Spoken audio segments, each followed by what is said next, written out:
trying to get myself settled, waiting for you guys to pop on, or waiting until I have noticed that you guys are popping on. Let's see. Hello, Facebook people. I always see you guys show up first. I'll always remind you on Facebook that you can stay logged in where you are watching on Facebook, or which is totally fine. But I don't answer questions from anyone who's logged on to Facebook because it's harder for me to see over there, and I refuse to wear my glasses right here. So if you're tuning in from Facebook, the best thing to do is to go to YouTube, look up my channel if you haven't subscribed already. Um, Look up Intuitive Medium Deborah Hanlon on YouTube, and then you can click subscribe. That way you'll get notified every time I come on, which is only once a week at this point. So that's where you'll be able to ask me questions. So I see people are popping on YouTube already, and they'll be the ones that I'll address questions to, not so much on Facebook. But you're more than welcome to stay logged on through Facebook. I just won't be able to answer your questions through Facebook. So hello, all of you from, oh, look at you. They are like trained already how to do this. So if you are logging on through YouTube and you haven't typed in already a hello, let me know where you're tuning in from. And don't forget to tell me if it's your first time, and please don't forget to click the thumbs up sign. Not put a thumbs up necessarily in the comments, but there's somewhere on your screen a thumbs up sign, and that's good for the YouTube algorithms. So I'm told to ask you guys to do it. So my name is Deborah Hanlon, for those of you who are tuned in for the first time, and this is my Monday night live YouTube event. I come on every Monday, pretty much every single Monday at 8:30 p.m., and I'm just here to do a couple of things. One, I think it's a good opportunity to come together and feed our minds with something other than drastic calamity, media horror, and just have a conversation. So the conversation about whatever you want. So in a few moments, I'll open the floor for questions, and I will remind you that I don't take personal intuitive questions through YouTube Lives, although sometimes I surprise all of you and I do take your intuitive questions. But tonight I'm not, or at least I'm not planning on it right now. So tonight is really just to ask me questions, generalized stuff that you've been wanting to know about the world of energy or mediumship, personal development, self-growth, chakra system, meditation, mindfulness, what you need to do to get unstuck in life, stuff like that. I usually start with a little topic. I didn't pick a topic today because I've been busy, and I'll tell you that in a moment. And then we talk for a little bit, and then at the end, I usually end it with a brief meditation so that you can start getting used to getting yourself in some sort of meditation practice, because that's super, super important for our sanity. And if you're like me, you need to do as much as you possibly can to keep calm and sane. So on that note, what I did today was I had the day off, or I took today off. Last week I was away with two of the cave boys and one of their girlfriends, and we had a great time because it's very rare that I get one-on-one time with the kids. So I had the whole week with my youngest, really one-on-one time. I kept joking about that we have to enact the buddy system. And since Jack was with his girlfriend Molly, whose mom is probably on here or will be soon, that Chris and I were buddies. So all week long, I had the opportunity to swim in the ocean with him, hang out on the beach with him, just conversation, talk, eat, everything with him. And it's so refreshing to have that one-on-one time. And then, of course, I had time with Jack and Molly, and just being able to be in touch and contact with their lives in a relaxed and meaningful way is awesome. They beat us, Jack and Molly beat us badly at mini golf. And I did get crushed really badly by one wave. And I had came up looking like a sea monster, probably with sand in my hair and all of that. So, but it was a great week. We enjoyed it. We just went to the Jersey Shore for a couple of nights, nothing crazy and extensive, but it was definitely well needed, and I loved it. So then today I took the day off because when you come back from vacation, you just need that day to sort things out. And I've learned that I need that day. And thank God I took today and didn't schedule appointments because I was at my kitchen table from 10 a.m. until 7:36 p.m. Literally, I'm not kidding. I made a couple of stops to the bathroom. I was literally there all day working on financial aid stuff for my son going away to college in 10 days, working on back to school paperwork for all the kids, trying to fix my AT&T, which I'm not thrilled with AT&T. I've been a customer forever and I really wasn't thrilled with that, but they fixed it after an hour and a half on the phone. And actually, Greg was really more on the phone. I was just nearby doing the other paperwork, printing out stuff and just getting stuff ready from 10 a.m. to 7:36 p.m. Literally 8 in front of, the laptop. So at 7:36, which is not even an hour ago, or actually exactly an hour ago, I was like, ooh, I got to do YouTube Live tonight and I need a break. So I was like, ooh, I need to come down before I go ballistic because computers and phones, not my favorite thing. So I went upstairs, I laid on my bed, I took the time out, I put on a guided meditation from YouTube. You guys can look up Deborah Hanlon guided meditation, but you can do it for anyone. And I really just brought my energy down because I was so internally frantic from just all the stuff that has to get done when you're a parent, 4 kids. And well, you guys know I'm definitely preaching to the choir. So that was my day today. I'm grateful I had the day. Thank God I took the day off because I can't even imagine when I would have gotten those things done.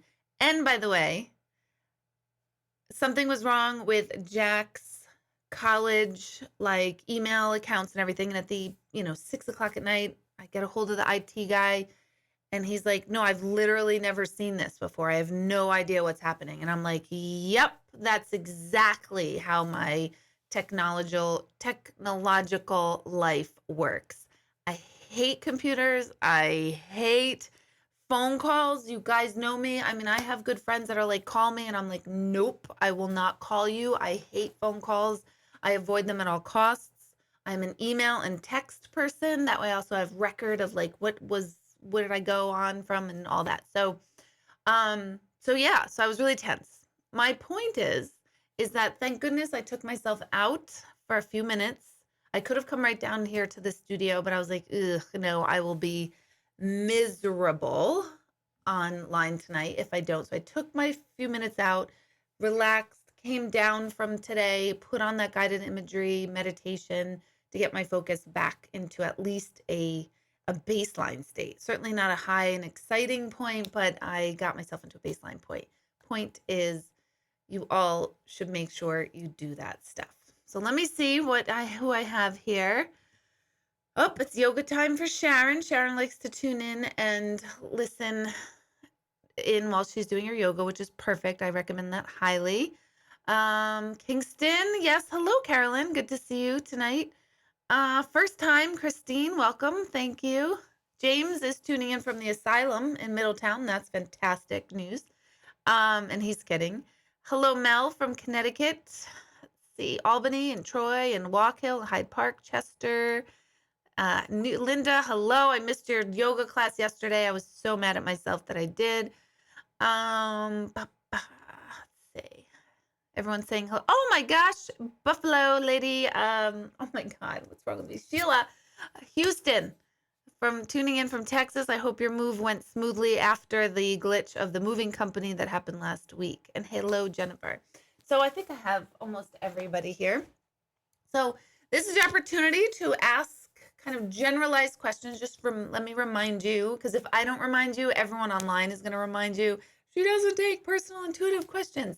So this is opportunity to just ask me questions. Ask me, oh, Kelly, you have a new person. Yeah, I saw that. Hello. I see that you are a new skeptic, I think it was, right? He's skeptical, I think you wrote. So that's good. This isn't really mediumship, so he's not really going to get to see me do any of the mediumship stuff tonight, but it's a good introduction to me. him, me to him, or him to me. I don't know, whatever. So, um, even when I'm miserable, I'm amusing. You guys might think that, but I'm positive Greg does not think that, and I'm positive the cave boys don't think that way. So you are lucky that my very inner circle, which is like this big, um, yeah, they get like the realist real Deborah. And then there's that next tier. They get pretty real too. And then there's my social media people. They don't really get that because I've already filtered it out through my inner circles before I've reached all of you. And when I do get really miserable and furious with all of you guys, run. Definitely run. So let's see. I also have, hey, Robin, hello, how are you? Good to see that you're tuned in. I want to go over to summer camp. I have spiritual summer camp for adults this Friday. I do have some spots left over. So Friday 9 to 3, you will spend the day with me, and I have a day of fun and yet a spiritual slant of activities, things that will make you think, just give you a new perspective. We do a little bit of a releasing ceremony. So that's on Friday. All that information is on my website, so you can contact my office info at beingknowingdoing.com. Let's see. What else? Oh, and I have my energy transformation awareness. That one always fills up. That starts September 13th. That is my deepest class. That's 30 hours working with me helping you get to the core, to the deep stuff that's underneath all of your conscious living is our unconscious tapes. And people don't even know what that means. So that class will teach you about energy, how to feel it in your body, how to be aware of it, how to breathe, how to feel energy in your hands, what else is there? And then we go deeper, and I talk about how energy sticks with us and stays with us, how it helps or harms our organs, and how to get deeper into our old conditioning, our past, in order to kind of lift up the awareness of how we live and whether that's working for us or not. And if it's not, how we can let some things go and start a new way of living, a new way of viewing. So people here who have taken it before, I'm sure they will pop on and talk about their experience. And I have a list of people if you want to contact privately to get more information about that class. But that starts September 13th. It's 6 weeks long. We meet 3 times over the 6 weeks over the weekend. So it's a Saturday, Sunday, 9 to 2 each day for 3 weekends over the course of 6 weeks. So check that out. I also have mediumship, introduction to mediumship online available. So you can contact my assistant, Michelle, info at beingknowingdoing.com. I will put that, let me put that thing up. One moment, I can't talk and do this at the same time. There we go. That's the email right here. Right here. That's the email that you can contact for any details wanting more information. And then I think my next gallery isn't until September 18th. I've taken a huge break from galleries. I've been very, very picky, kind of pulled back on my workload for a number of reasons. And the next one is in Poughkeepsie at Poughkeepsie Grand, September 18th. And there are tickets available online, and all that's on my website as well. So now that I got all that out of the way, let me go into your questions. Let's see. Yeah, I totally understand the skeptic thing. I always tell everybody I would be the biggest skeptic on the planet if I didn't do this for myself. So I understand being skeptical. So I would just warn people or be mindful of, don't allow your skepticism to shut everything down. Because I know when at this point, 18 years into doing this, when I meet a real hard skeptic who's like, this is bullshit, you're bullshit, I want nothing to do with them. I just am done. I don't feel like I need to prove myself anymore. So that's me being a little bit of an asshole sometimes. So I get being skeptic, and I always encourage everybody to have healthy skepticism. That means see for yourself, see how it feels for you. If you resonate with the person doing a reading for you, if it feels good to you, if it feels like it's resonating, then that's a good person for you. If there's something in you that's like, something's off here, something's not right, just listen to your guidance on that. But I've faced people who are such hardcore skeptics and totally convinced them otherwise. And I've met skeptics who are absolutely like, nope, I'm not doing this. And I respect everybody, but I don't feel like I do extra work to convince anybody anymore. It's either you're on board or not.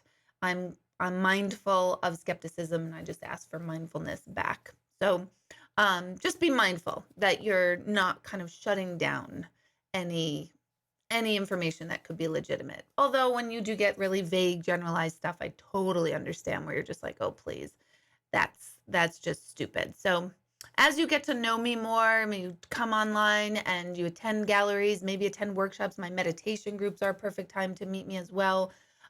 They're super accessible. You just show up. Anyone's invited. It's $10 to come, so it's not a big investment. I do them online, so you can log on virtually, similar to this, or you can come in person in my studio. So I am available to all of you, very accessible to all of you.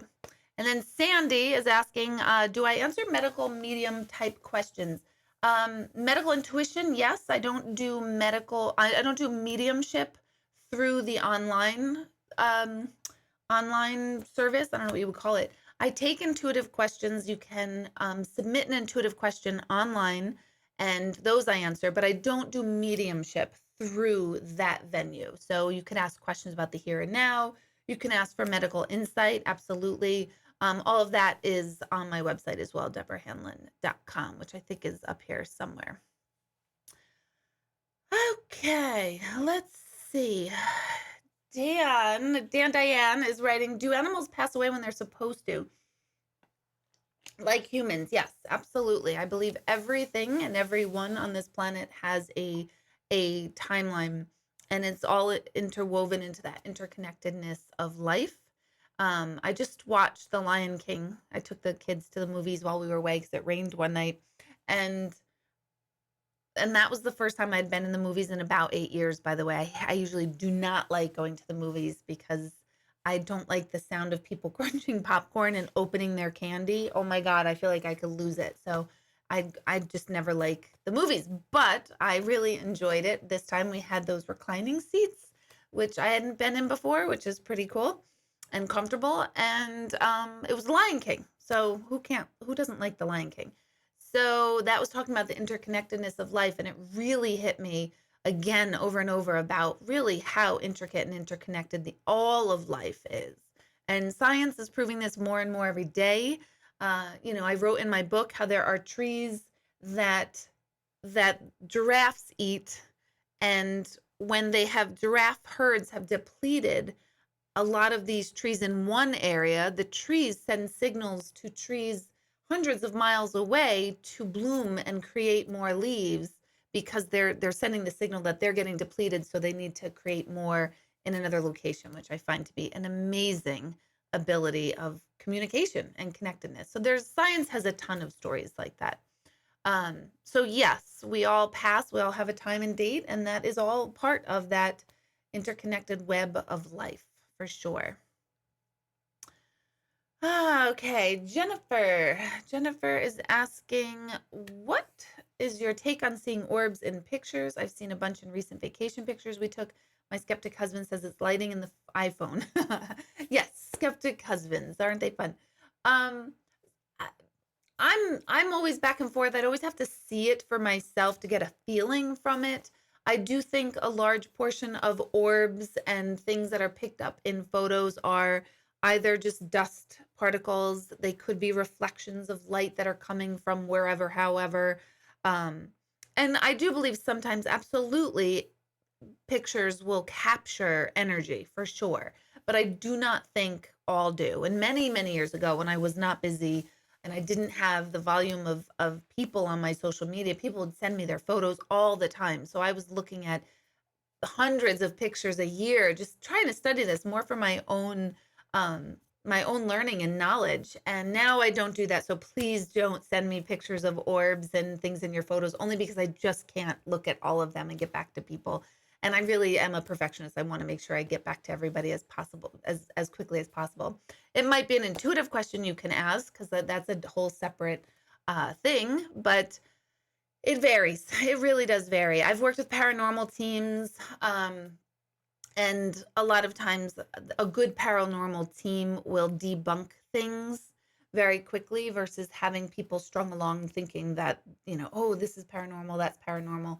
And a lot of them have also said, oh, okay, we've been able to figure out that light in this particular photo or video was because something was bouncing off over here. So it's hard to say. I definitely am not saying they don't exist, because they totally do. I've seen them. I actually I'd have to see if I still have this somewhere. A photo that was taken of James Van Praagh and myself about 2007. So what was that? Oh my God, 12 years ago. That's scary.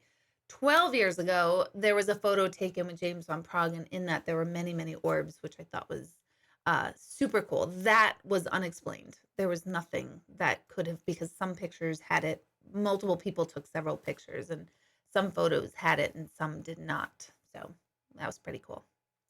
So yes, I'm always on the err on the side of logic too on things like that. So people will come to me all the time and say, "Oh my gosh, Deborah, there's a light switch and it just blew, or a light bulb and it just blew. Is that my dad?" And my first question is, do you have any electrical problems in your house? Was it a faulty light bulb? That is always my first go-to. If there's a logical explanation, of course, the lights just blinked in here. If there's a logical explanation for it, I would say err on the side of logic. Many times there are very illogical, couldn't happen type of things that go on, and that's absolutely energy being able to communicate, for sure, but not all of it. Let's see. Hey, Jael, how are you? Let's see. Oh boy. So Kelly is asking, can I explain how I started doing this, being a skeptic and needing to prove everything and the whole quantum physics? A quick run through quantum physics. That's an oxymoron, a quick run through of quantum physics. No such thing as a quick run through. How I got started, I had a brother who passed. I knew he was gone physically, but I also always had a very deep sense that he was still with me and present. And as I got older, I really kind of questioned that and wanted to know, like, is that me just wanting him to be there? And is that my own psychology creating him being there? Am I creating my own signs and my own feelings? So that got me started into studying science and light and energy and what happens when we die and near-death experiences and just all of it, all of this, religions, all their beliefs on this, what sacred texts have said for thousands and thousands of years. So I was really curious about what happens when we die. What are we? What is the nature? The WTF of life? Like, why are we freaking here? Because I always find this realm, and always have found this realm to be so ridiculous and stressful and dumb. Yeah, there's great moments and there's wonderful things, and we have to find our joy and our love and our passion, and I do that. But I think it's very stressful, and I think being human is a difficult thing. So I was always interested in that. And then through science and energy and the way light works and how quantum physics explains that light is made up of in two forms. It's in particle form and it's in wave form. And what that means is there's times when we can observe light as a particle. We can just locate its or pinpoint its location because we can measure the particle of light. But science in quantum physics also discovered that light can be measured in waves, and therefore they cannot locate or pinpoint a location of light. They just know it exists. And so both forms of light exists. And all of the sacred texts have talked about how humans, we are light, or we are energy or soul. And there's a very common theme of our true nature through all sacred religious texts. And I'm not a religious person. I believe in all religions. I think they all serve a purpose, and I think they all do a disservice to humanity too, equally. I don't think anyone is right over the other. Any of them are wrong per se. I think it's more of a cultural difference that creates religions to be different, but that's a whole other topic. So if in my mind, I thought, okay, if we're light and we are just energy, and science can prove that as well, then what happens when we are no longer this light? And science talks about how energy cannot be created or destroyed, it just changes forms. So that got me thinking, if light is particle and wave, if it has a location but it also can't be measured, then apply that to the human molecule, the human existence, and deep down inside there's a particle, and right now, or there's a wave of light, it's unmeasurable, but right now that wave of light is housed in my body, and therefore I'm the particle. I can pinpoint location. You can find where Deborah exists. I'm right here. You can find where Kelly exists and where all of you separately exist. So there's particle form of energy. Then what is the light or the wave form of that energy? I believe when we leave our body, we then transform into the wave form of energy. And then I thought, okay, if we can do that, then, and science talks about quantum energy as information, it's data. So this once particle, once I die, leaves the body. It no longer is encapsulated into a body. It goes into the ether or outer space, universe, whatever you want to call it. Where did that information go? The information formerly known as Deborah. Sound like freaking Prince, right? So the information formerly known as Deborah, where did that go? And that to me goes in what I call the collective whole. And that's what I feel like I am able to connect to, bring that information, gather and identify that information, which was once a human being, and bring it back into kind of human reality or human realm through me, through the person sitting with me. And I kind of, in a way, bring you back to particle form, obviously not physical particle form, but through messages, through being able to see, feel, and hear their energy. So that, I think that was a pretty good, succinct, quick run through of physics and how I got started.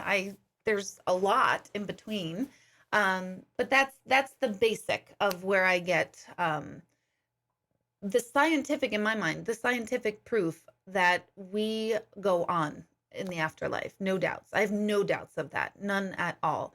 I think the way it is explained, particularly in paranormal shows, a lot of other mediums, famous, big ones, I feel misrepresent exactly at least the understanding of mediumship and life after death in the way that I understand it.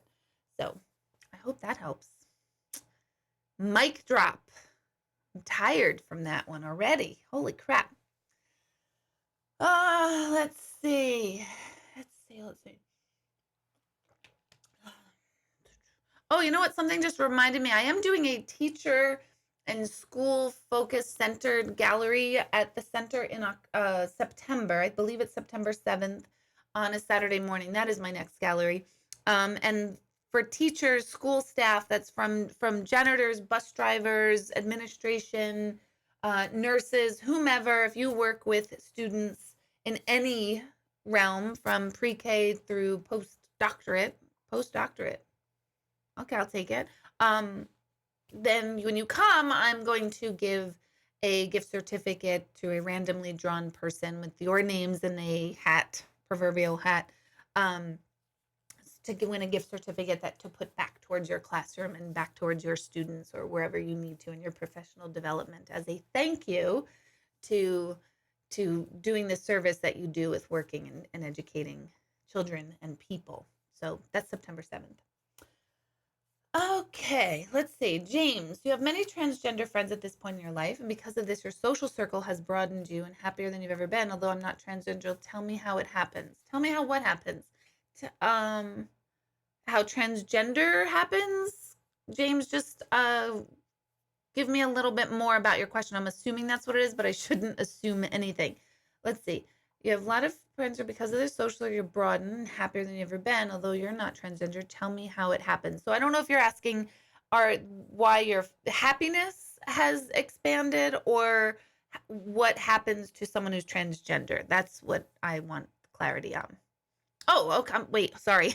I'm reading down the list now. I was going to go on to the next person and come back to you, but you said, tell me how it happens that people are born into the wrong bodies. Okay, so I have said before, I don't know if you've heard this James, that if I could have the ability to go back to school and get a master's and or PhD, I would absolutely, which has always been my dream in life. I never thought, oh, I'm going to be a medium someday. No way. And you guys know me. I don't even tell people what I do because it's so weird. It's just a thing that's not really quite socially understood, in my opinion. So my dream is to have a PhD. I'll never give up on that dream. I don't care if I get it at 95, if I'm here still at 95. But I am enthralled on an energetic, spiritual basis of transgenderism, because when people cross, there's no such thing as gender whatsoever. And gender itself, now I know biological gender, there are two energy forms, male, female, yin, yang. That's not disputable. So first, I'm just obsessed with this whole thing. So I would love to get a PhD in this topic. So first, in energetic terms, yes, there's a male and a female presence or energy force in the world. And basically that's showing that there's opposites. There has to be opposites in dualism, it's called, or we live in a world of duality. In order for anything in the 3D world to be manifested, we need opposites. So in order for light to exist, we need to have darkness in this realm. So that's why our brains are so like completely fixed on transgenderism and that's ridiculous. They're born in the wrong body, or no such thing. Your biology is this and all that stuff. It's not the case. We can be born into a particular body form, but identity and who we are have nothing to do with gender whatsoever. It's kind of like saying, in my mind, when people say, oh, that's impossible, how can a male feel like they're full female? They clearly have a male body. I would ask you then, that means we're going backwards. Like, why do women work outside the home? To me, that's as crazy as that sounds, because women, we take on all forms. We're really powerful, we're strong, we make decisions, but we could also be vulnerable. We could be passive. We could light a fire to a city when we're pissed. We have a lot of abilities, and a lot of that is male and female energy, not traits and personalities. So they're not necessarily born in the wrong body. They're born at the wrong time in our societal evolution, to where we think we have to stick to our gender is our biology. That's what I think, is that they are experiencing something that is far beyond the evolution, unfortunately, of society until this point. On that note, though, my brother lived in Taiwan and multiple places throughout China for many, many, many years. And he says that there's a word for male, a word for female, and a word for other in their culture, meaning they're not male or female. Maybe they're in a male body, but they identify female, or vice versa. And I find that to be interesting. We don't have that in English in the Western world, as far as I know. If we do, correct me, please. But I think that alone is just a concept that we've stuck to for so long that we're outgrowing, we're evolving through it. So I find it fascinating. I find it heartbreaking that people have, it's hard enough to be a freaking human, let alone have an additional sort of gender crisis because of what society says is appropriate and how each gender is supposed to behave. Who says that? I think we're evolving past that. No doubts, 300 years from now, 100 years from now, 305,000 millennia from now, none of that will be at all discussed whatsoever. So that's a really, really, really fabulous question, and something that's really near and dear to my heart, because when I'm bringing energy through, a lot of times I can't tell if this person was male or female. A lot of times I can't. I ask certain questions, and if you guys take my mediumship class, I address this very thing in the class. I ask certain questions to give that information, but a lot of times I have no idea if it's a male or female talking to me, because they're not identifying through gender. They're just giving me their information, if that makes sense. Probably doesn't make sense, but it does to me. So that's a good question. I love these questions. That's awesome. Okay, I hope that answered it. Let me know if you guys still have more on those two topics, the quick physics in a moment, and transgenderism. Those are pretty big, broad topics tonight. Shannon, you have misophonia. Oh my God. Oh my God. I don't have it necessarily for all people eating, but I definitely have that feeling um, of that chewing loud or whatever in the movie theater for some reason. I'm like, why does it take 9 minutes to open a freaking box of snow caps? That's what I want to know. Why? Just open it up. Probably do it before the movie because you probably know you're going to eat it during the movie. So people just open it then. It's just one of these things that make me ballistic. And of course, my son, when we got out of the movie, he was like, Mom, I don't know what I was going to do. People were eating and crunching and chewing, and I could hear the ice in their cup, and I was going to lose it. And I'm like, oh boy, apple doesn't fall far from this tree. So do people ever make loud chewing sounds from the other side? Yes, actually. I get that a lot in sessions. And usually when they're chewing loud, at first glance, I'll just notice, oh, they're chewing, oh, they're eating. And I'll try to identify what they're eating. Like if I'm sitting with someone's mom and she always made banana cream pie or something, I'll try to figure out, oh, he's eating banana cream pie. And then they'll say, oh my God, that was his favorite thing I made. So I always try to figure out what they're eating first. Sometimes when I can't tell what they're eating, I recognize, oh my gosh, the person sitting with me has misophonia. And that means they can't handle the chewing, or it was a joke. I've heard that many times through the years with the other side. I think it's hilarious. And in general, in a reading, can I tune unpleasant things out like that?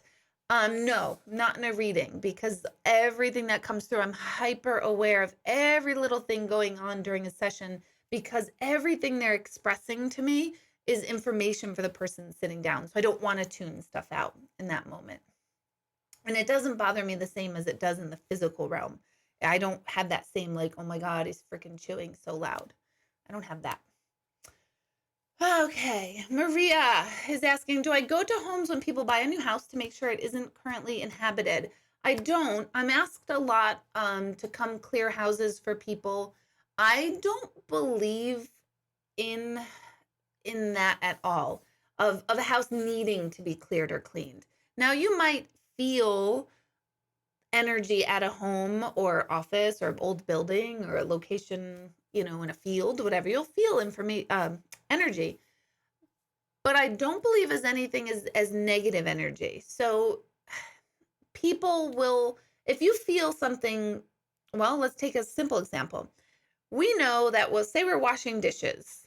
Not like I do that, but anyway, say we are washing dishes at the sink, and you can feel when someone's coming up behind you. You get a feeling, a real person, a physical person I'm talking about. You can get that feeling, and it's sort of like a creepy feeling, and then you turn around and the person's there, and you're like, same type of dynamic and phenomenon happens with the other side. So say you're in your living room and you get a feeling. Because you're not like expecting it to come, it feels creepy at first. So once you kind of address it and go, okay, who are you? Why are you here? What's going on? What is it that I feel? Then you'll be able to go, oh, wait a minute, it's not really that creepy. It goes away, that creepy feeling. So I do think a lot of times, again, paranormal shows love to talk about that creepy feeling we all get, which is normal. I talk about this a lot in the last month or so. I've talked about this at my classes. I used to have an energy I'd feel this energy at my old home where I lived with my ex-husband, and it would creep me out. And I finally was like, where are you? Who are you? And he told me his name and then I was like, who do you belong to? Am I going to do a reading today for you? And it never belonged to anybody. Many years later, I get a session with John Edward, and John Edward brings up this person's name and says he's exactly as he told me. He passive drug overdose. He's kind of in my peer group. And he says, do you know him? And I'm like laughing because I'm like, no, I don't know him, but yes, I do know him. I have no idea who he is. So John Edward totally validated the presence of this person by name, by how he passed, by information that this person had given to me many years prior. And then when I moved, I didn't feel him. And I don't know, I just thought he left. Maybe he was attached to the house. I don't know. Until about 4 years after I moved and I was in my townhouse and I felt him. All of a sudden, I was like, oh my God, you're back. What are you doing? Who you belong to? Or am I going to do a reading for you? I went through the whole thing. And I was like, no, he's just there. I felt him once or twice here in the new house. We've been here 3 years. But he's not strong like he used to be, and I don't know why. So he feels creepy at first when I first feel him, but he's not creepy. He's not negative. There's no such thing as negative, evil spirits, energies that can hurt you on the other side. I have a very different, strong philosophy as to what that is. It is a concept of fear that gets locked in.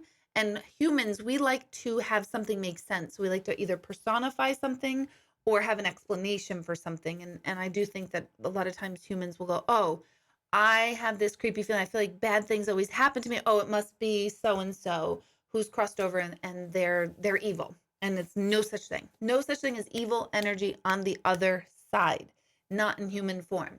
Again, they're wave form, like I described before. When you're in wave form, you're in pure pristine energy form. You can't, there's no location. It's observed, but what you're observing could also show up on millennia across the universe. That's pure energy. When we're energy housed in a body, that in physical realm, people can be evil and negative and do terrible things. So that's where I believe negativity exists. So long answer to, do I go to homes with people buy a new house? My answer is that you don't need it. You really don't.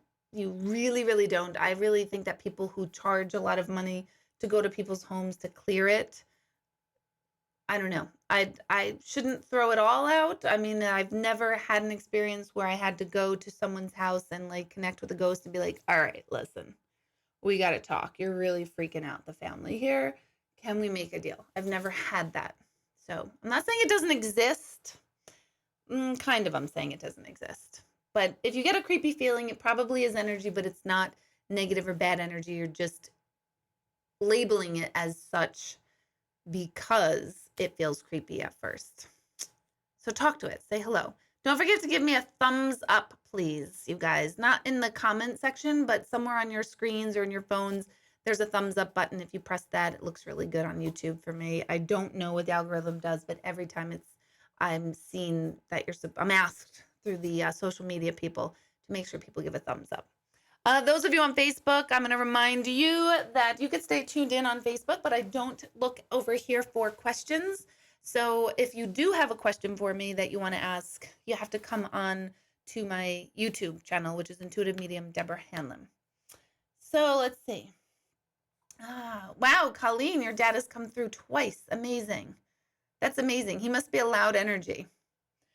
Dakota, hello, girly. How are you? Can a ghost talk through a sound speaker? Absolutely. Anything with electronics, wave, frequency, energy is able to, or I don't use the word ghost. I always use the word energy for the other side, because ghost gives a negative or creepy connotation. At least to me, it does. So, I don't even like the word spirits either. A lot of times people say, "Oh, the spirits talk to you," and I'm like, "Oh, I don't know. It sounds creepy to me. It scares me." So I always use the term energy. It's all the same thing. It's just semantics, but. Anything with vibration and frequency, they are able to manipulate the best. So yes, light, sounds, those toys of kids that talk. I remember I've had many experiences with those when my kids were little. So anything with vibration, frequency, light, they're able to use to connect with. Let's see. So uncomfortable in my chair tonight.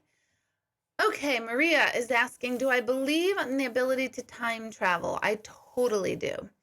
I really, really do believe in time travel. In fact, this is when I'm going to sound like a complete, like, oh boy, one flew over the cuckoo's nest, if you didn't think that already. But when I was 12-ish, there was a Time magazine. Do they still make that? I bet you they do. I haven't seen it, but Time magazine. And on the front of it was a photo of the first fetus. And as soon as I looked at it when I was that young, I went, oh my God, it looks like an alien. Very small mouth, barely a nose. I felt like, oh my gosh, I think that's humanity evolved however millennia in the future. And I do believe that they have the ability to manipulate energy and waveforms to be able to travel through time, because quantum physics talks about there is no such thing as time, and that all of time, as we understand it, is happening all at the same time. So a million years ago and a million years from now is all happening at the same time. That's like a head spinning topic. But if time is simultaneous, then I do believe there's a way to access time and travel through it. Yes. I also believe it because I'll never forget, I was a freshman in Fordham University. I took my first philosophy class, and that's when my world just exploded. Like, oh my God, I love this stuff. And I forget what the premise is or what philosopher had talked about this, but the discussion was about anything that we can conceive is real. So if we can think of something, that means it's able to happen. So many, many thousands and thousands of years ago, cavemen were not able yet to think of walking into an abode, flicking a switch, and light would come on. It wasn't available to them that. They couldn't even conceptually come up with that concept. It would have been completely foreign to them. However, at some point from cavemen to today, that ability did evolve. And that would sound so absurd. If you went back in time and told a caveman, hey, this is totally what's going to happen, you're not going to have fire, they would have thought you were nuts, because their brain could not have even held the information of what we're talking about. So if we start to have a thought, we're putting in motion of the possibility and ability of whatever that thought is to come. And since we can conceive of time travel, I do absolutely believe it exists and can or will happen. If it's not already, I don't totally discount that it's not already either, which is a whole other, Men in Black stuff, creepy stuff. Cool stuff, actually. It's not so creepy. So yes, I totally do believe in it.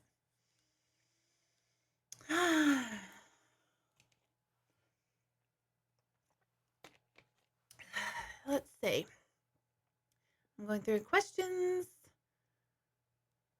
I captured you with my quick lesson. My quick lesson. Good. I'm glad. I hope it makes sense. I hope I explain things so that it makes sense, because all of this to me makes such perfect sense, and has since I'm very young, like 10 young. And I used to think, like, I don't understand, like, why this and this aren't like put together, but it's not. We're not taught. I don't think we're taught in the ways that that are understandable to humanities, and it makes it really not cool. I mean, people say, like, oh my God, what you do is so cool. And it's like, no. Here's what I do. Here's what's being done. You can do it too. So that's what I think. Let's see. Artist formerly known as Deborah made Sharon almost fall over. Mary Jane, of course, anyone who's working in schools at any point are all collectively working towards the same goal. Christine is asking, how do you know if someone is your soulmate? And she believes in that, but do I? I do believe in soulmate. I don't necessarily believe it in just the small parameters. I think that is, again, explained to humanity. People talk about soulmate as if there is one and only one person in your world who you'll relate to and have this bond with. And I don't believe there's just one soulmate. I don't believe soulmates are only like an intimate romantic partner. I've had many soulmates, and supposedly soulmates don't ever leave. You stay connected forever. I do feel like one of my soulmates in my life absolutely, completely destroyed that relationship. So I do think this person was my soulmate. She was also not a lover or a partner. I believe friends can be soulmates. I believe kids can be soulmates, parents. So I believe it in a much more broad way. But yes, soulmate as far as someone who just lifts your energy in such a way that you can't really describe, or someone who gets you in a way that you just can't describe. That's my meaning of a soulmate, and there could be many of them. People talk about twin flames, and I'm not familiar enough with that whole concept. And I think that belongs to only like intimate partners, I think, but maybe I could be wrong, but I haven't read enough or really like dove into twin flames enough. But that is my my belief on soulmates. How do you know? I feel like it's just a knowing. You just know. There's just a connection with someone who's your soulmate in a way that you just can't even understand. Oh, you had a second part. Okay, do you or can you explain if soulmates exist? And if so, does our energy capture another body and bring it to you in that same energy that you had with someone? So again, that kind of goes to I believe we have many different forms. I don't believe in just one at all. And because energy is not created or destroyed, whatever attracted those two energy, you and someone else, to be together, if someone passes, um, I do believe that that energy will return to you in some form because you're attracting and pulling that energy to you. You did the first time, and that usually cannot or won't be separated per se forever and ever. Can't be separated forever and ever. Okay, let's see. So is our Elizabeth, good question. Elizabeth's asking, is our life path predetermined or do we create it through the choices we make? So I love this question because people get really pissed actually about this concept. I do believe that we all have a day and a time when it's our time to exit the planet. And I don't believe we can change that. I do believe we can change how we exit the planet, but I do not believe when we can. Also, I do believe that we come in with predetermined contracts or lessons, experiences, whatever word you resonate with, in order to evolve our souls. Kind of like we signed up for it ahead of time, which trust me, I know, because I'm like, really, I chose this really ridiculous line to sign up for.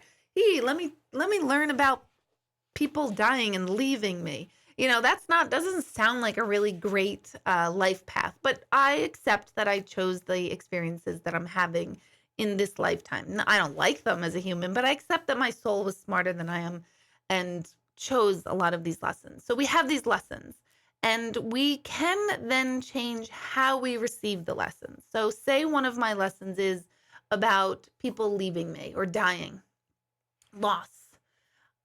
I believe that I can, in this lifetime, I'm learning a lot about that. That's largely what my life is about in this lifetime up to this point. But I can learn how to make it in a way that it feels okay for me, such as mediumship. I could have learned that lesson by everyone around me, directly around me, dying. But I believe somehow, and I don't think I ever consciously said, hey, I want the lesson to be given in a good way instead of me physically losing everybody. But I believe we can change the way we receive our life contract. If your lesson is in loss, like I did, loss, death is another same thing to me. You can learn about loss through gain. So hope that explains it. I hope it does. So yeah, it's a little bit of both. Some of it's predetermined, like the lessons you come in with and when you pass, but how you get from the moment you're born until you pass, you do get to choose and decide how you receive and live out that life path. I do believe there's an absolute positively like may lightning strike me right now. If I'm wrong on this, but our thoughts are the signal that goes out to the universe to let the universe know what kind of life we have. So directly through our thoughts and the way we think and the way we experience our world is how it's going to evolve and move forward. That's why I brought up that energy transformation awareness class that I have. That's what that's addressing, because people, all of you, we're all walking around with these unconscious beliefs and thoughts. We're not even aware of them because they're so either buried further down or they're so normal and natural to us that we never even oppose them. And those are the things that get stuck in our way. And those are the things in life that we're supposed to address. And this is why I love my life and my work, mostly in helping. I always say it's awakening or making alive the dead parts of ourselves back to life. I am changing a lot of my mediumship work to bringing the living back to life, more so than the deceased. Because I always say the deceased, they've got the good spot. They're easy, they're happy, they're good. They're more than fine. The living are the ones that are suffering, the physically living. So that energy class totally speaks to how do we accept the choices, lessons, contracts that we signed up for, and how do we turn it around to make it work for us versus feel completely, bogged down by it. And there are trillions of what we call core beliefs or unconscious beliefs and thoughts that are like old, outdated computer programming running our physiology, running our biology, running our psychology, and then therefore it's running our lives. And people don't even have a clue what I'm talking about. And that's what I want my work to do, to help people pull that out. Let's see. And don't forget, I only take generalized questions. I don't take personal intuitive questions. And those of you on Facebook, if you want me to answer one of your generalized questions, you have to pop over to my YouTube channel and I will answer your questions only through here because I could see this screen much easier than I could see that little writing over there. I could see people popping in and I could see Michelle Edwards is on and Karen Schoonmaker is on. And Lisa Marie is on. I could see that, but when I get into your questions, and Pat Shills, Pat SH something is watching as well. So I could see you over there, but I can't totally see your questions over there. Let's see. Does good energy stay in a house that's been sold? That's a great question. Good energy stays wherever you want it to. So if someone died in a house and people, I know my dad has always said that, or said this many years after my brother passed, that he felt bad that there was an energy, that my brother's energy would have stayed in the house that he died in, which is my childhood home. But he doesn't stay there, although the person who lives there feels him there. So he comes with us wherever I am, wherever my dad is, wherever the rest of my siblings, my mom, wherever we are all. His energy comes to whomever is attached to him in that moment, as well as he can be felt in that home. So good energy stays wherever you want it. If you want it to stay in the house that's been sold, it can stay there and it could come with you as well. Again, that's energy in wave form. That's a good example of it's in wave form. It can be anywhere and everywhere. It is anywhere and everywhere. Particle form, human form, is the energy that's not as powerful as wave form. Let's see.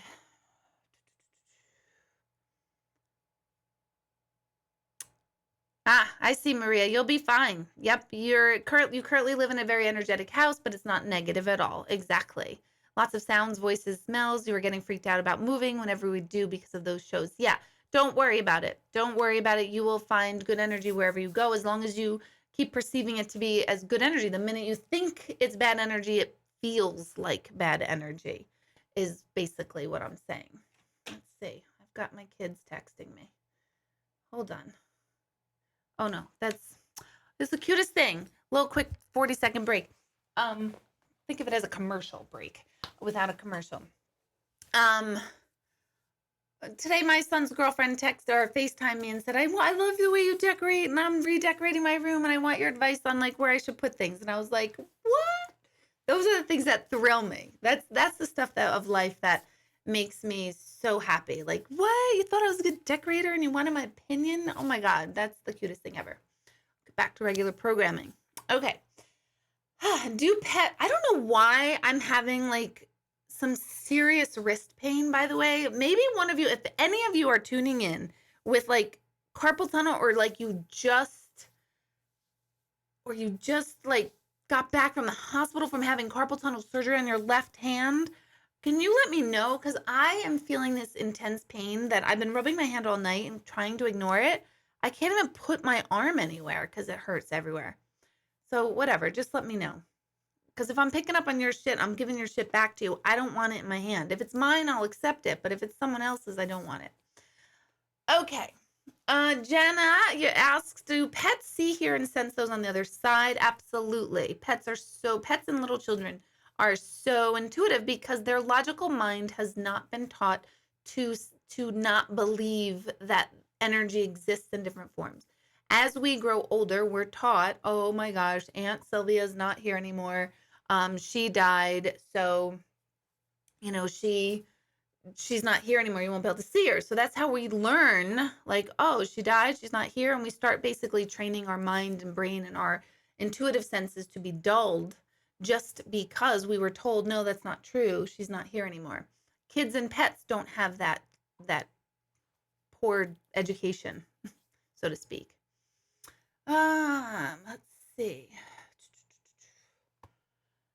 Let's see, Patricia, that's a little more specific, but you see the number 4 all the time. Look up numerology for number 4. There's so much on the number 4. It's a tricky number, actually, in numerology. So you can look up, if you go to even numerology.com is one of the ones. What's the site I used to always love? I'll have to think about it. It has been a while since I logged onto it, but numerology.com will give you a good jumping off point about what the number 4 means and vibrates and resonates with, and you might be able to see if there's a purpose or a message within that number there. Marianne, hello, lady. Do we or can we come back and do this over? Sometimes you get the feeling you've been here before.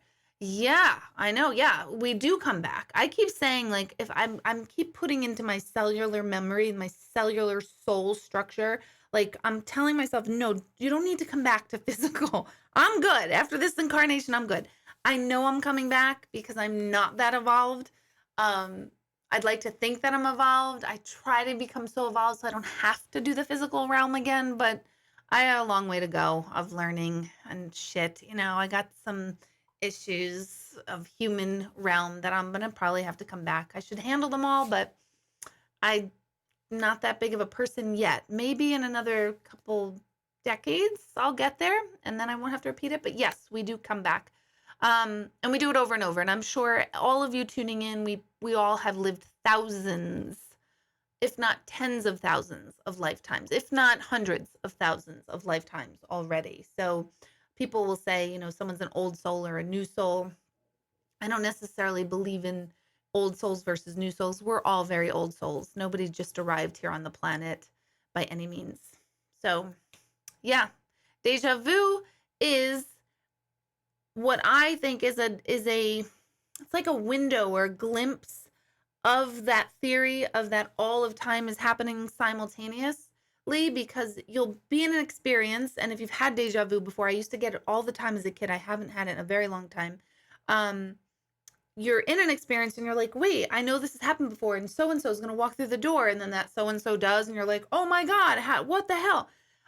Those are so cool, but that's a perfect example of that moment happened already. And you're in some sort of like recall of that moment. Why? I don't know. That part I don't know, the why. And I knew you meant view and not buy. I know our computers change our words. So many of you, it's so funny, change, like if you misspelled something because your computers spell it wrong, or they change it because of whatever that's called when they change your text. What the heck is that called? Anyway, you know what I'm talking about. We all get freaked out like, oh my God, I didn't mean that. And don't worry, I know 9 times out of 10, your typos are not really yours. Kelly, thank you. Kelly says I'm on fire tonight. That's good. Okay. See, some people say I have an older soul. Is that anything to do with having living once and is back to experience it? So I didn't even see that before, Kim. Like I said, we're all old souls, very, very old souls. It takes a lot of incarnations, like tens of thousands of incarnations to even get to be a human. So we've already had, maybe we're pets, animals, insects, trees, birds, all of that before we get to be human. So we automatically have had a ton of lifetimes before we get here. If you're here in this millennial, in 2019, you're contacting me through the computer, you've lived, yeah, I would say more hundreds of thousands of lives before. I would even say tens of thousands. So an older soul, I feel like, is more, it doesn't really have to do with the soul itself. It more has to do, in my opinion, with coming here and having that inclination, having that, I will say, in that, I'm going to sound like such an egotistical asshole, and I swear I'm really not. At moments I am, but I'll tell you when I am. I do think I had an older soul because by the time of I was 3, 4, 5, 6, I was really, really like enlightened. Like I kind of understood that this was all kind of an illusion. I kind of understood that none of this really makes any sense or purpose, and therefore I have to make sense and purpose of it. I had that view, and in my opinion, I think that's an old soul. I was never a carefree kid. I was never someone who, was just very, you know, blindsided and only was out for myself. Although, I was a teenager too, and I'm sure I was that selfish teenager as well. So I'm not saying I was like freaking levitating by any stretch. Um, but I think in that regards, there's older souls. I think empathetic people, compassionate people, people who are in lives of service because they truly feel called to be in service, not just because they landed in a life of service. I feel that they are old souls. That's just my opinion. So I don't think it has to do with how many lifetimes we've necessarily lived. I think it's more about the evolution of who we are. I guess that is how many lifetimes, because we have to live a lot of lifetimes to get to that level of evolution. So I guess in a way it is. These are great questions. How long does it take for someone to cross over? Great question. I address this a lot. It's instantaneous. Sometimes when people are here in a coma and their physical body is breathing because of machines and heart is beating, their soul could have already crossed over. Even the physical body is still here. So a lot of times humans, we like to contribute the physical body with the physical death or the spiritual death, but they don't necessarily coincide. Spirit or energy needs the body to be in form, but we could cross over well before our body dies. Um, and you would know that. And it's not like now my body, my spirit has crossed over and I'm inhabiting my body. It couldn't be that. It's more when we are in a coma or not able to talk or have our faculties are shut down. That's what I'm talking about. So that could happen. If not, when you pass, we leave immediately, and we are absolutely aware that we have crossed over, because the feeling and the experience is so dramatically different than being physically here that we know, like, holy shit, something happened. So we get it. I don't know. I don't know if everyone says, holy shit, something happened. I know I will. When I die, I'm going to be like, what? Woo! Oh, what happened? Let's see. Nostradamus. Oh, I love Nostradamus. What was the source of his gift? The collective whole, I believe, is the source of his gift. I think he had the ability to see something. He might not have understood it. So people will say to me all the time, how'd you know this? Or how do you know that? And I don't even know what it is that I know in the moment. I just know what I'm seeing. So the way his quatrains are written are kind of vague, but they're kind of not. But he's seeing, like, say, I know the Twin Tower one is a fake one, but say it says like 2 towers in the sky are blown. He probably in his mind saw a literal like turret tower of a castle that fell, and he wrote it that way. So it's not like he may have literally seen the Twin Towers fall, which I'm using that as an example because it's the only quatrain that I can remember, and it's a fake quatrain if I'm not mistaken, but I'm using it as an example. A lot of times in readings, I don't understand the information. I'll give you this story. Many years ago, I was sitting down with 2 sisters and a mom, and the sister's father had passed. So it was the mom's husband, obviously, who had passed, and they were there to connect with him. And the family was from Pakistan. And they had a brother who was still alive, but he wasn't in the session with me. And during this session, at some point, I mentioned I saw a turkey. I literally saw a turkey like walk through my office. Now, did I see a turkey outside of myself? No. I saw it in my mind's eye, and I paid attention to it. So again, turkey to me in a reading would really have something to do with Thanksgiving, because it's either literally like, hey, did you guys own a turkey? Or turkey to me represents Thanksgiving. So that's usually my cue of like, oh, they passed around Thanksgiving, or their birthday was at Thanksgiving. So I saw a turkey. So I said, oh, did he pass around Thanksgiving? No. Was his birthday around Thanksgiving? No. I don't know. I keep seeing a turkey. I don't know how to interpret this. they were like, yeah, we don't know how to interpret anyway either. So we go on and we're finished. I was like, yeah, I don't have any idea. No clue. I just see a turkey. Big thing about turkey. Didn't make sense. Part of me is like, you are fucking nuts, Deb. You're seeing turkeys. You're telling people to see turkeys. Doesn't make sense. There's always that part of me where I'm like, what is this? Okay. So they leave. A couple hours later, they send me an email and they said, oh my gosh, we just understood something. And at that time, I used to create CDs and I burned your session onto a CD and I gave it to you right after the session. Now I email it to you after the session, but then I gave a physical CD. So they listened to the CD and they realized that at the point that I mentioned turkey in their reading, which nobody understood because I'm talking about a turkey, we had been talking about their brother who wasn't in the session, but he's still alive. And in their language of Urdu, his nickname translates to turkey. So they understood like, oh my gosh, Dad was referencing him, but obviously I wouldn't have known the Urdu word for it. So he gave me the translation and they just didn't pick up on it. So it's a perfect example of a psychic being able to see something, but not necessarily know what we mean, but it has meaning, but we don't know yet. That's what I think about Nostradamus. It's a really long freaking answer. I could have been like, Nostradamus, he's cool. I like him. Next. But no, nothing I do is quick. Oh my gosh. Okay.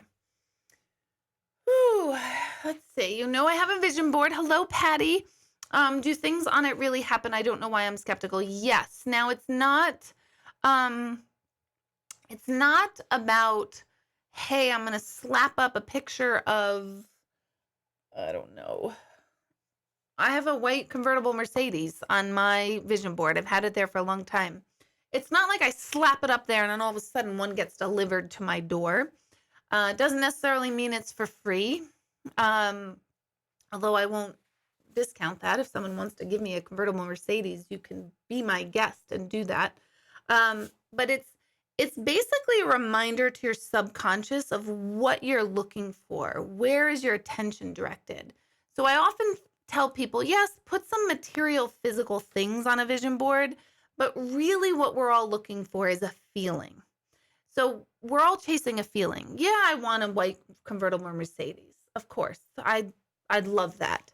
But the feeling on that board is more about freedom.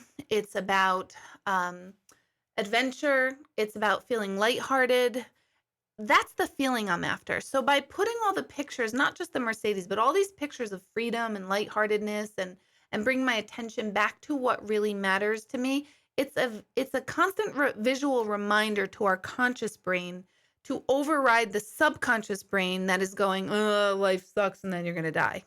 That's what a vision board does. So used properly, taught properly, absolutely, those things do happen, but they don't just necessarily show up. Also, the feeling of freedom and adventure and lightheartedness is really what I want. If I get a Mercedes, that'll be great too. That's nice. But if I'm happy and feeling free and lighthearted, I don't even need a Mercedes because I'm just happy. So I teach vision board classes, not so much about the physical things, although we're here in the physical and it's totally okay to want things in the physical, but it's more about the underlying feeling that we're all looking for. Sometimes we think, oh, when I'm at this weight, I'll be happier. When I have that house, I'll be happy, or that car. And that's not true because you can have all those things and still not have a feeling inside that you're chasing, hoping that those things will provide and create for you. So I always go deeper into what feeling do you want to wake up and feel and experience in your day versus, oh, I just want a Mercedes. Because really at the end of the day, I'd rather feel happy, lighthearted, having adventure and enjoying my life, and really could give a rat's ass about a Mercedes. It's just like a bonus. So you probably saw the post too. I created a vision board in Italy in 2015. On it, I had a picture of the engagement ring that I wanted. And I've never showed that to Greg. I had that buried actually. I found it a couple months ago. And I made a post about it because when I found this little vision board, and I believe doing them on smaller sheets of paper, not necessarily big giant ones, that's the exact engagement ring he gave me, the exact one. So he didn't know. He's never seen that. I don't like show it for everyone. I think vision boards are pretty private, actually. And that's the one. So that was a perfect example of like, oh my God, the feeling and the material matched, which was really freaking cool. Okay. Let's see. Hold on, I'm reading. Hey, Facebook. I'm always so amazed at Facebook. You guys still tune in. Like, amazing. Because I don't answer your questions through Facebook, but you stay tuned in. And I just am impressed. And I thank you for that. You can come to YouTube. And please, I do need subscribers on YouTube, so I would not be hurt if you just subscribed. I know people, I don't want to subscribe for another freaking thing anywhere because I'm tired of emails and I'm tired of like, Ann Taylor Loft. I love that store. But if I get another email about a sale, I'm going to lose my shit. I actually unsubscribed, even though I love that store because I get like 8 emails a day. So I understand. I don't send things out often, and you'll get a notification of when my next live is, and then you'll get notified when I'm on. So if you subscribe, you're not going to be inundated with shit from me. I promise. My goodness. Okay. La la la. Let's see. Okay, Kim asked a question. I just read it wrong. It says, Deborah, I'm curious. Do the spirits you speak with ever talk about God, being with him or seeing him? At first, I read that, and I thought it said, do the spirits ever speak with you about Greg and being with him or seeing him? And I was like, wait, what?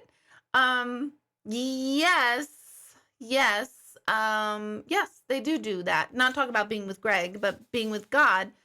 Depends on what religious background they're coming from. So I've heard many times for someone who's very, very, very religious that, oh my gosh, they are with Jesus. And that was so soothing to the person that was sitting in front of me. Other times I've heard, I've had a couple of Jehovah's Witnesses who have passed come through, and the person that was sitting with me never thought they would come through because they didn't believe in mediumship and an afterlife, and they did come through. So religion is in human terms, but I always want to remind people that we can't, like the caveman I mentioned earlier, who could not conceptualize walking into a home with a garage door opener, press a button and we drive through in a car, and then the button closes and we walk into the house, we flip a switch and lights are on. A caveman could not conceive of our reality whatsoever. He or she had no idea this was coming. Same thing with us now and God. It's such a big concept that we're still not evolved enough to conceptually understand the massiveness and the power and the coolness and the sameness and connectedness and oneness that we really, really all are. And I believe that really is our evolution. It's kind of like this big experiment, if you will. But if you say experiment, then who's the experimenter? And that goes back to God. So yes, they do talk about God, but it's not necessarily always in a human way. Does that make sense? I think it does.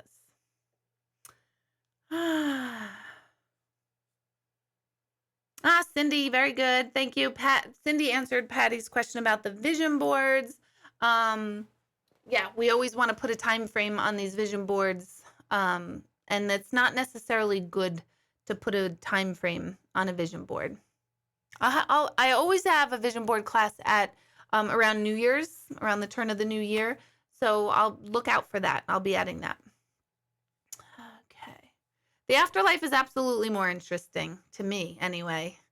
From Squish, whoever Squish is, I believe the afterlife is way more interesting. I don't know Teal Swan. I'm not familiar with that at all. Maria, I'm glad you're learning so much. This is why I do it. I love it because I love, I don't know what people don't know or what people want to know. This is my realm. If there's a lot of shit I don't know about a lot of things, but it's really exciting for me that I'm able to share this time with all of you to answer these questions. A couple of you. Who has horrible carpal tunnel? Oh my God. Is it bothering you? Squish does. Shannon does. Christine, I think your yes meant you do. Um, oh my, Antonetta does. My gosh. Nerve pain. Oh my gosh. Jana does. A lot of you have this. This is crazy. Let's see. You don't want your pain. No, I don't. I haven't had it all day. I just had it tonight. Just tonight. Oh, hello, Nicole from Utah. Hello, hello. Eileen. I usually pick up on a lot of Eileen's pains. Let's see. I see Cindy. Hi, Greggy. Oh my God, that makes me laugh. Okay, let's see. How are we doing? Patricia, am I still coming to Sparta? I don't have any plans to come to Sparta, but I don't have any plans not to come to Sparta. So if there's any venues in Sparta that you can recommend that I could go to, I'd love those suggestions, as I love that area, and I get a lot of clients from that area still. Okay, if we keep coming back to our physical form, Colleen is asking this. Through reincarnation, when do we get to enjoy the bliss of the afterlife? How can our past loved ones stay around us if they're being reincarnated? I love this question. That question is literally what my book is about.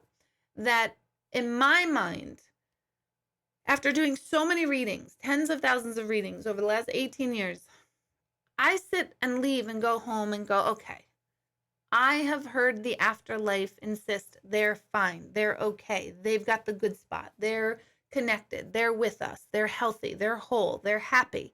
So my mind is like, I have groves of people, a lot, let's say a lot of people coming to me to assure us that they're fine and they're all fine.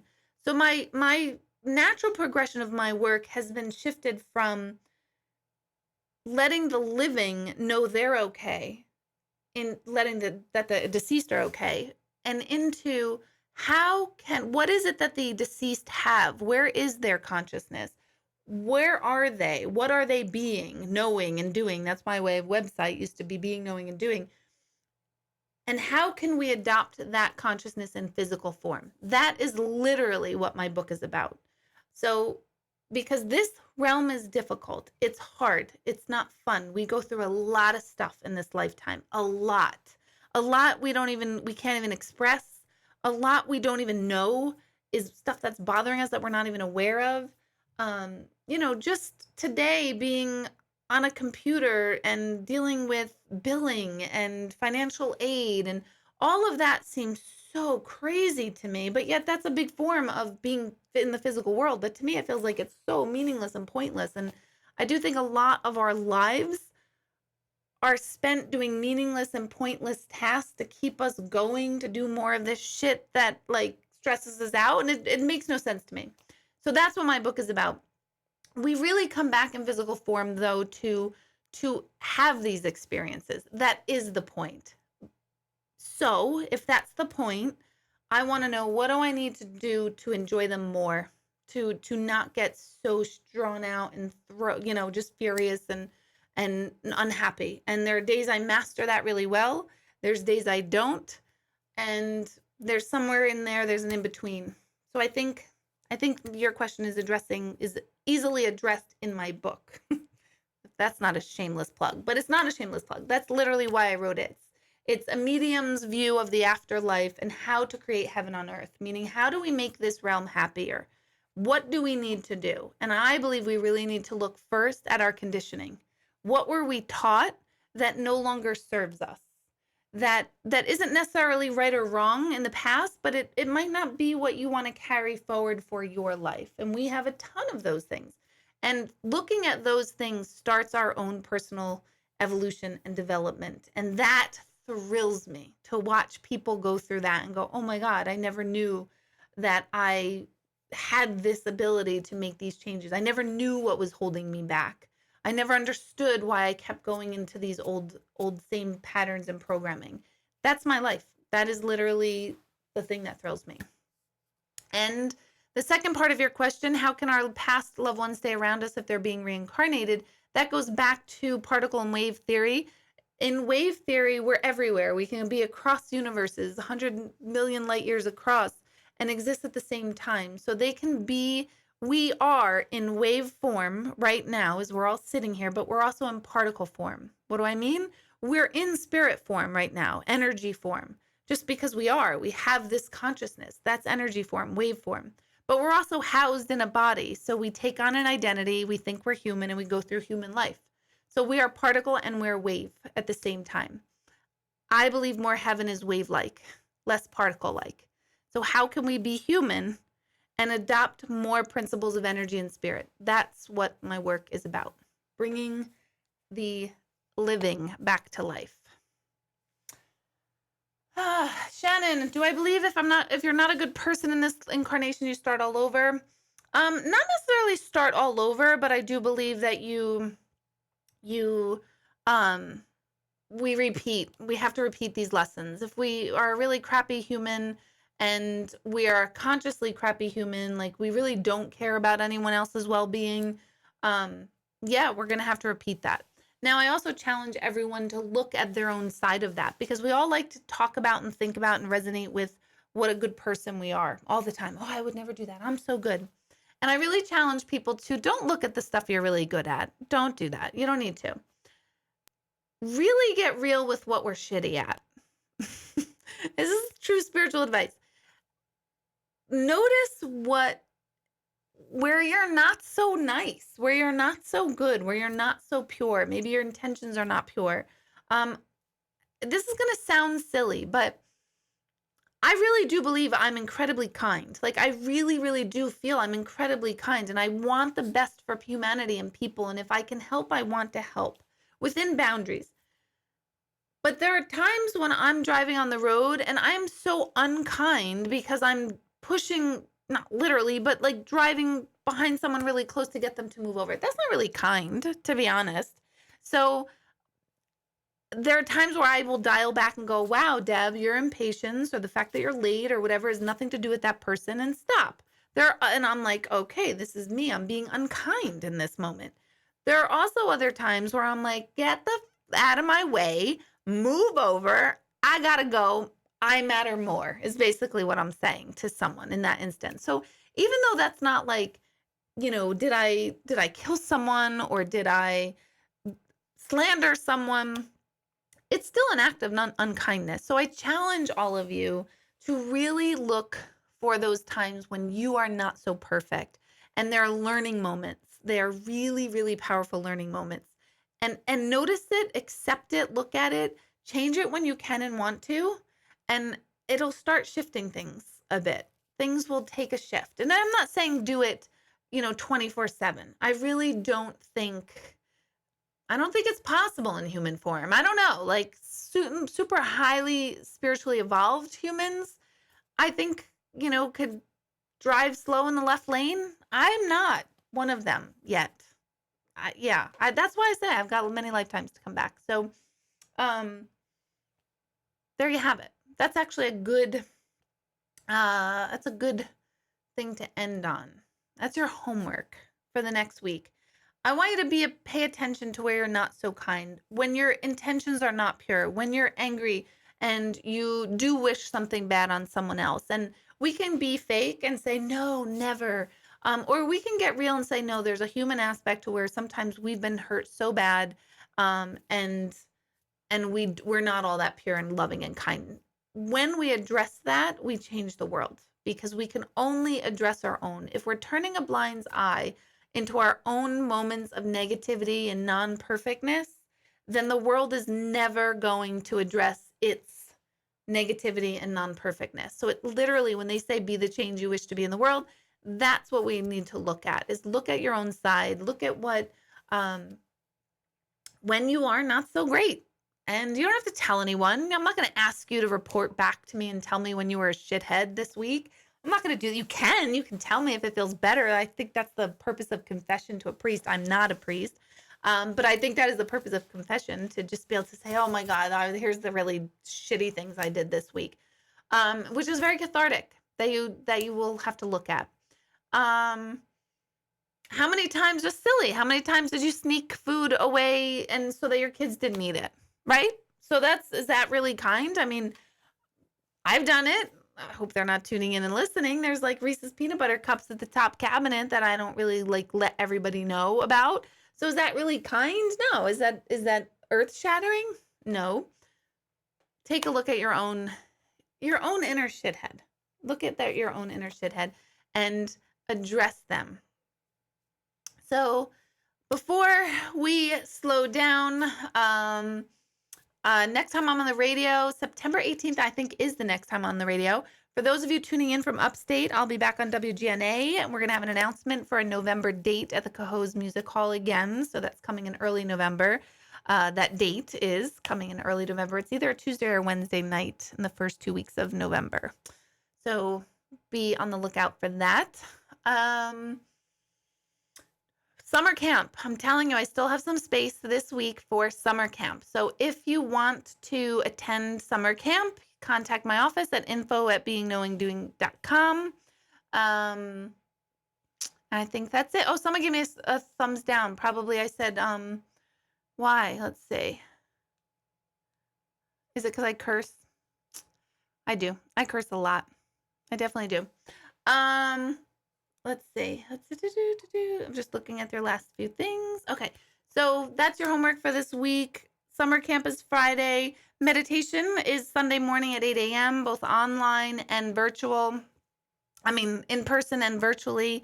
All this on my website.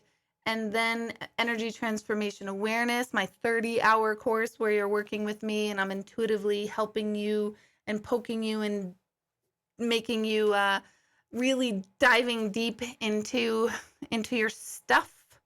That is beginning September 13th. That's 6 weeks long. That's on my website. I only take a certain amount of people for that because I want to keep the group small so that we can really get a lot of work done. Gallery is September 7th at the center and September 18th at Poughkeepsie Grand. I believe that's pretty much it for September. Before we close, I want you to just close your eyes and take a really nice deep breath. We'll just lead into a brief centering, settling meditation so that you can go forward with your night and we can come down from all this information. And I want you to just breathe in through your nose and exhale deeply, forcefully, yet slowly out your mouth.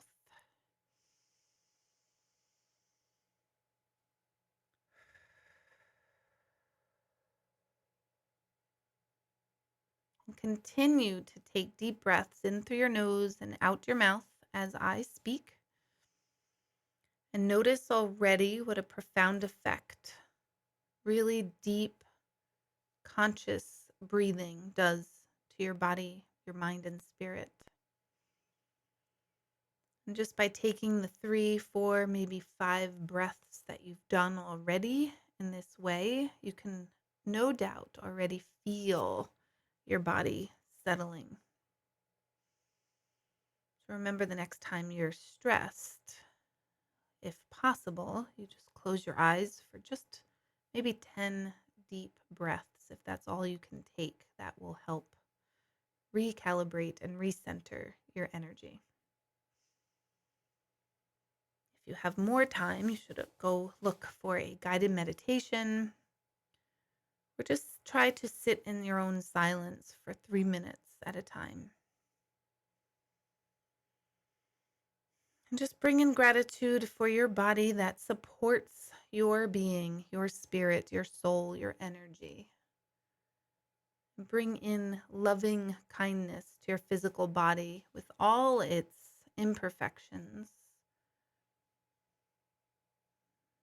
Sending love to each cell of our body allows our bodies to work more efficiently and for our best and highest good versus constantly reminding ourselves what's wrong with our body or what we don't like about our bodies.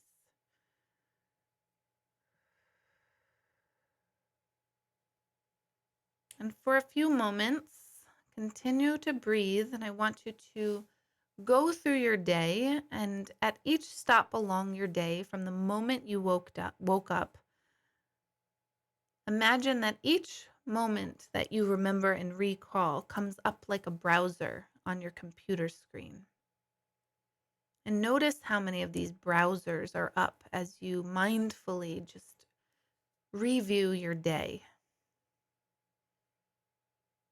And do this all the way up until this very moment. Still using your breath, breathing deeply in through your nose and out your mouth. You can use your ujjayi breath that we talked about last time we met, where you make that sound. It's also ocean breath or Vader breath.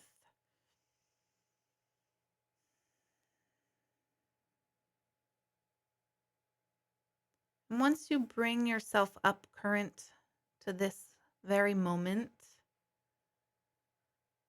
go ahead and start exiting out of each of the browsers of your day. So you're basically cleaning out your day from your mind so that your mind has less browsers up pulling energy. This will help you to fall asleep.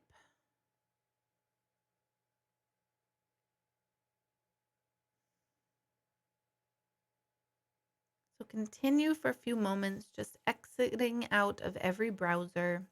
Continue breathing.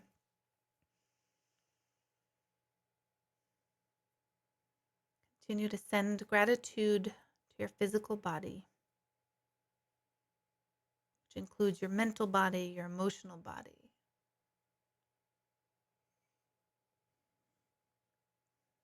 You can sit in silence for as long as you wish,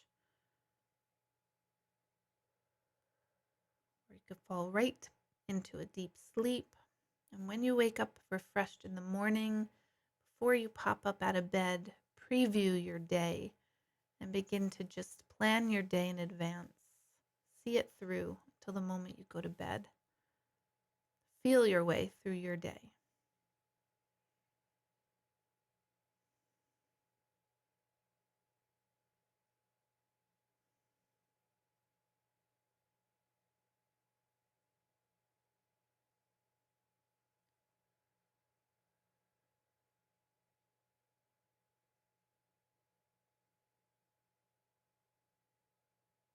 Notice how relaxed and centering inner silence is.